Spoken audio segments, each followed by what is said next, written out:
Good morning guys, it's 8:20 na siguro and I'm going to the grocery kasi kagabi hindi na ako nakapag-grocery. I'm gonna cook sinigang today, hopefully Zeb will like it, pero as backup din after ko mag-grocery I'm gonna go to KFC and buy congee.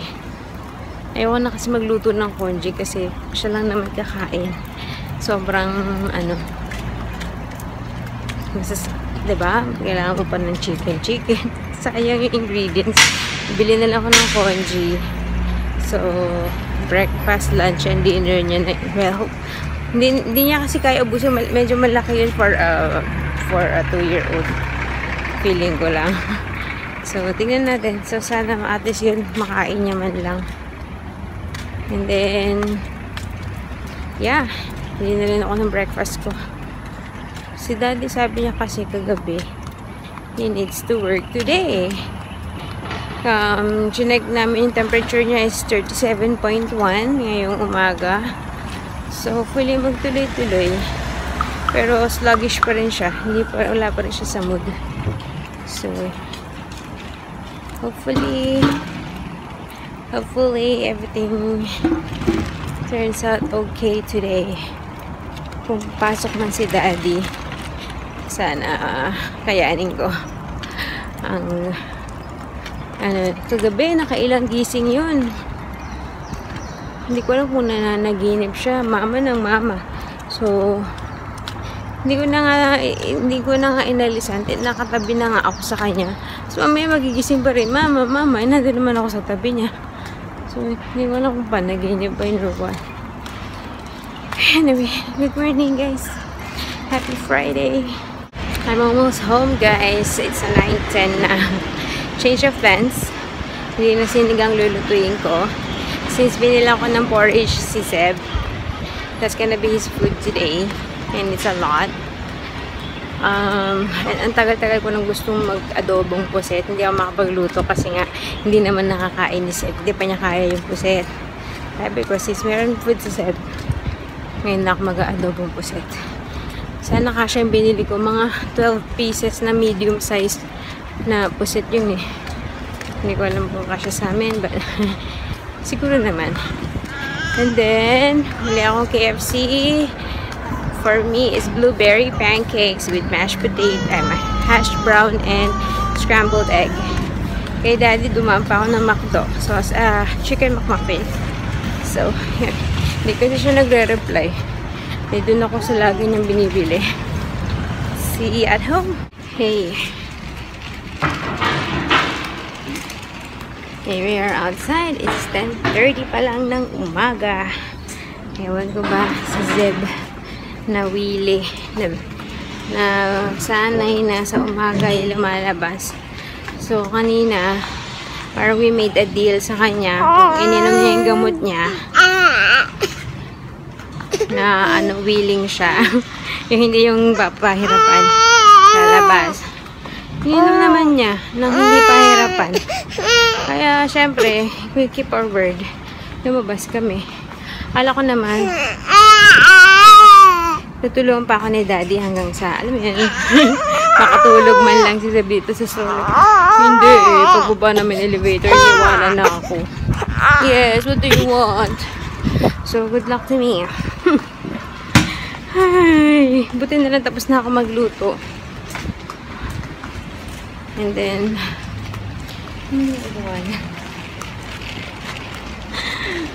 so, we'll see.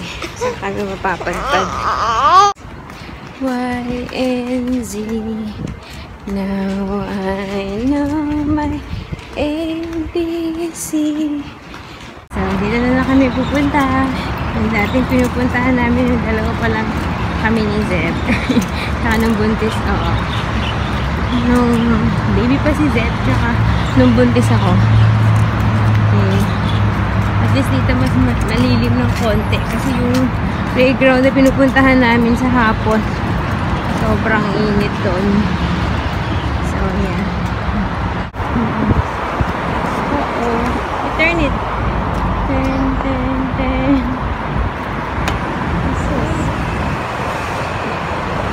This is getting better. Smiling.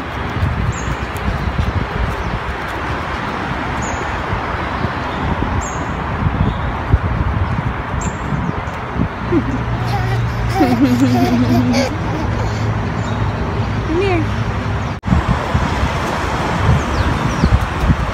Careful.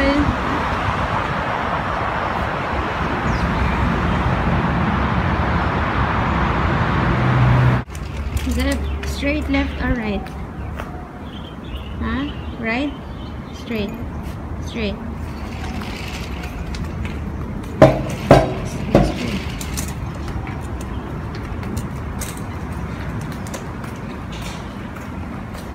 Straight, left, or right? Huh? Where? Still straight? Huh?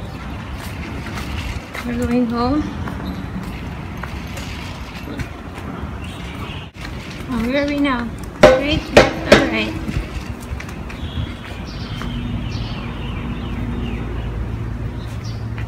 Where? Straight. We're almost at the end.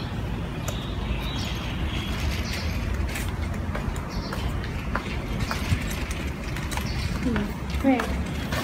Straight, left, or right? Oh, where? That's the end. Where can we go there? No more.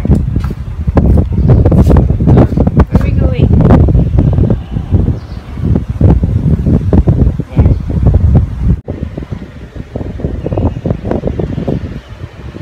Nakakatulog. Nagkalat ng hangin eh.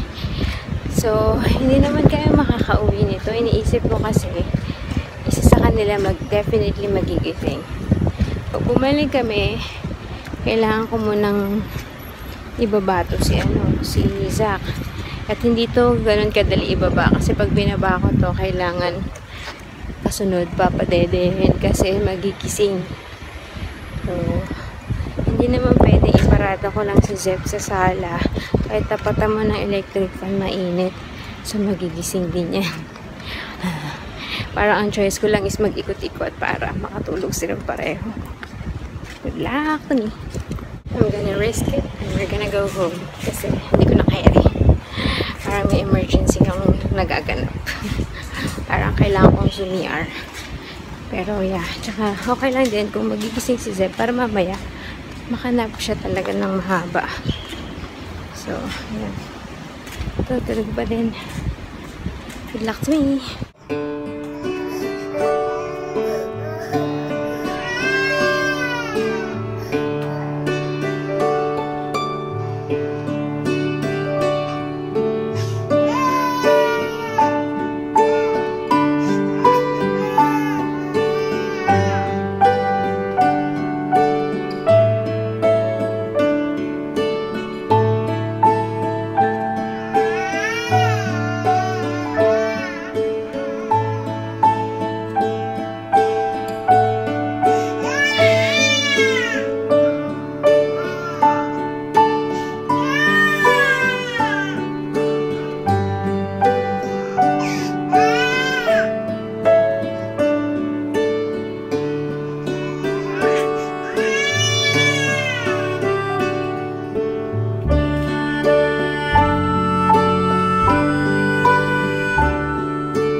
As expected. Pero kalma na sila. Ha? Ay, I need to go to the toilet. There's an emergency. Dahil sa ano yan, breakfast ko yan. Dami ko nakain eh. Diba nga, blueberry pancake, egg, hash brown, and egg tart. Bumili pala akong egg tart. Ano oras na ba? 11:20? Mamaya pa. Try ko pa kainin si Zeb ulit ng lugaw niya. Hi, Jack! Mga ano, ilang, siguro mga naka 45 minutes na nap to. Ito siguro mga ano, mga 20, 30, 7, para mamaya magnanap kami ulit. Ito!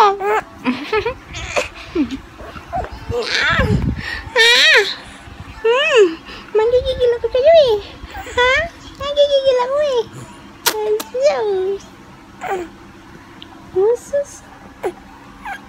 Kagabi, pinanonood ko yung ano ni... Oh. Ano mabali naman leg mo dyan? Pinapanood ko yung vlog ko nung 6-month celebration ni Zeb nun. Mas mataba si Zeb eh. Mas bilog, pabilog kasi yung mukha ni Zeb. Si Zach pahaba. Feeling ko mas chubby si Zeb. But it's okay. As long as healthy. As long as healthy, right? Right? No. This is... Anyway, pakainin ko itong isa. Two crying babies na gusto na magpakarga. What do I do? Ano ko? Hindi pala ako makain. Hindi ko lang naalala. It's 110. So, yeah. Good luck.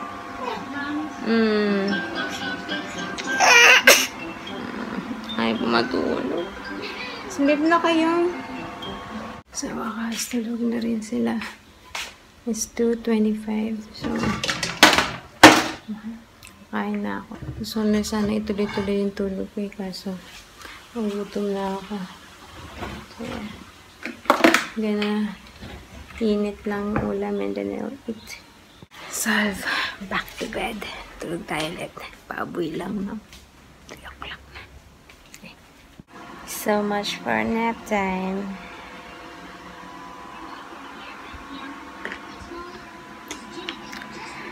Ay, tapos ako kumain ng stress, diba?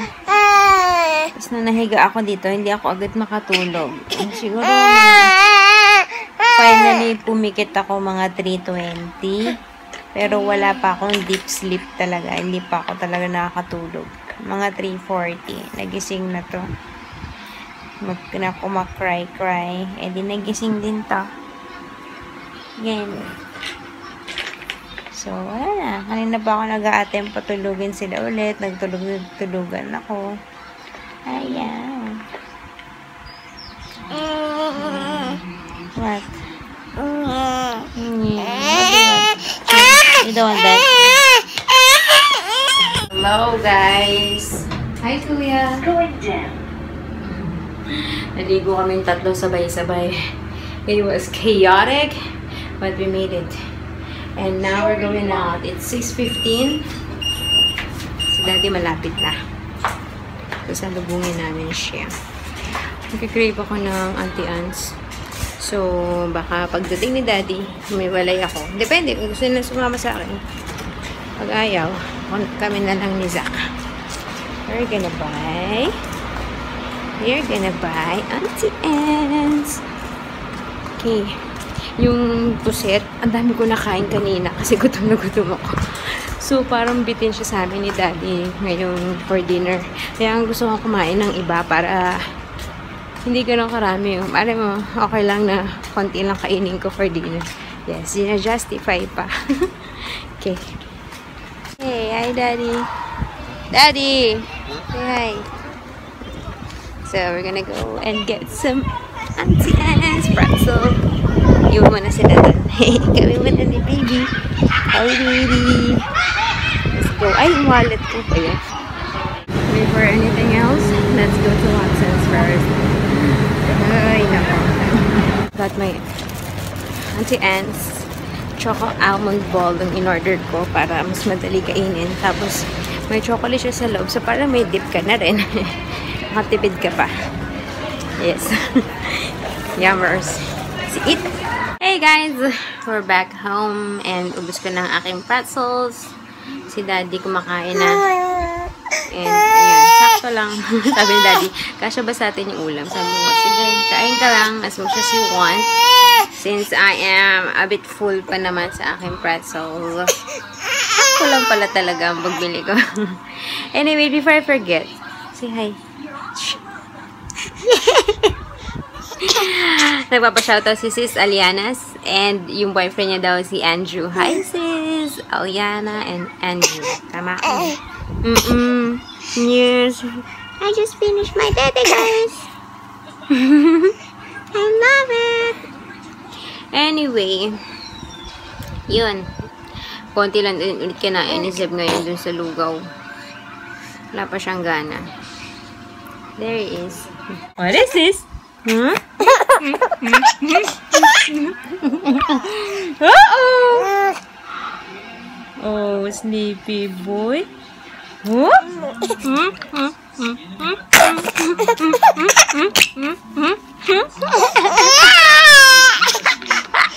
Hey guys, it's already 8:40.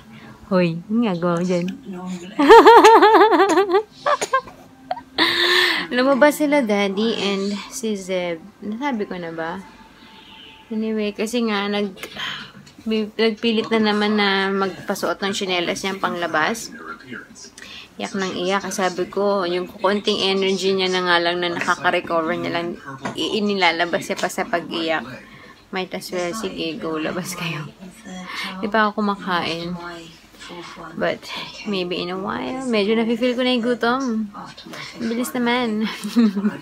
Akala ko, feeling ko, busog na ako dun sa pretzel. Di pala. Anyway, maybe I'm just gonna say goodnight na. Thank you sa lahat ng mga well-wishers, yung mga nag-comment, either here, sa Instagram, sa Facebook, na about Zeb, sana gumaling na, and yeah. It's feeling better. Although, wala na siyang lagnat whatsoever. Nasa 35, 36 na lang yung temperature niya. Pero yung mood niya pa, medyo sluggish pa. So, understandable. But, sana magtuloy-tuloy. And, huh? Hello! And good thing it's a weekend. Dito pala ako titingin. And good thing it's a weekend. So, nandito si Daddy. Nabanggit na lang ng isang araw na baka kailangan niya pumasok ng either Friday night or Saturday night, pero wala na siya nabanggit kanina.